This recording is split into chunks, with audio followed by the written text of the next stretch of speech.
ఈ IVF fail అవ్వడానికి మెయిన్గా రీజన్స్ 3.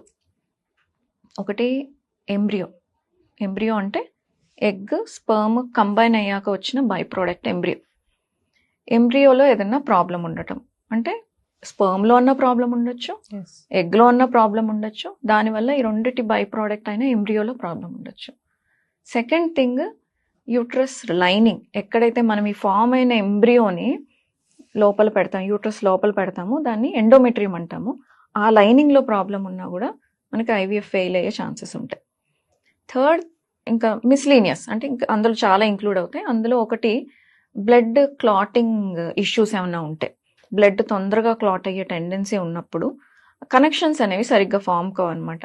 మనం పెట్టిన ఎంబ్రియోకి యూట్రస్కి కూడా మంచి ఆ క్రాస్ టాక్ అనేది సరిగ్గా అవ్వదు, కనెక్షన్స్ ఫామ్ కావు, దానివల్ల కూడా ఫెయిల్ అవ్వచ్చు.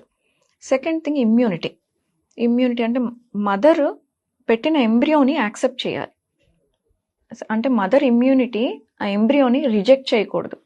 ఎప్పుడైనా కానీ మన బాడీలోకి ఏదైనా ఫారెన్ థింగ్ ఎంటర్ అయినప్పుడు మన బాడీ దాన్ని ఎప్పుడు రిజెక్ట్ చేయడానికి ట్రై చేస్తూ ఉంటుంది. ప్రెగ్నెన్సీ ఒక స్పెషల్ కండిషన్, ఫారెన్ బాడీ అయినా బాడీ యాక్సెప్ట్ చేసి దాన్ని నరిష్ చేస్తుంది. ఆ టైంలో ప్రెగ్నెన్సీ వచ్చే టైంలో బాడీలో అలాంటి ఇమ్యూనలాజికల్ చేంజెస్ అవుతాయి, ఇమ్యూనిటీలో అంత మార్పులు వచ్చి ఈ ప్రెగ్నెన్సీని రిజెక్ట్ కాకుండా ఉండేలాగా కెమికల్స్ రిలీజ్ అయ్యి అది ఒక లైఫ్ అనేది గ్రో అవ్వడం స్టార్ట్ అవుతుంది. సో ఇమ్యూనిటీలో ఏదైనా ఇష్యూస్ ఉన్నా కూడా మనకి ఐవీఎఫ్ ఫెయిల్ అయ్యే ఛాన్సెస్ ఉంటుంది.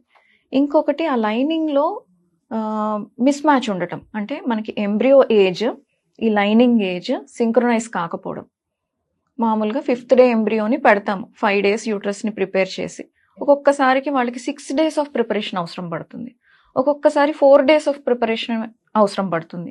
సో మనం రెగ్యులర్గా చేసినట్టు ఇలాంటి వాళ్ళకి 5th డేనే ట్రాన్స్ఫర్ చేసేస్తే అది ఒక్కొక్కసారి ఫెయిల్ అవుతుంది. Next thing, genetic. అంటే జెనెటిక్ అంటే మనకు ప్రతిసారి జెనెటిక్ టెస్ట్లో బయటపడుతుందని లేదు, ఒక్కసారి జెనెటిక్ టెస్టుల్లో కూడా బయటపడని సిచ్యువేషన్స్ ఉంటాయి. సో ఇది కూడా ఒక రీజన్.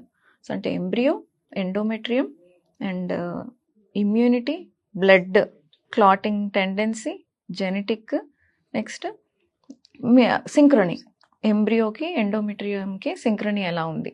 సో వీటిలో ఇష్యూస్ ఉన్నప్పుడు మనకి ఐవీఎఫ్ ఫెయిల్ అయ్యే ఛాన్సెస్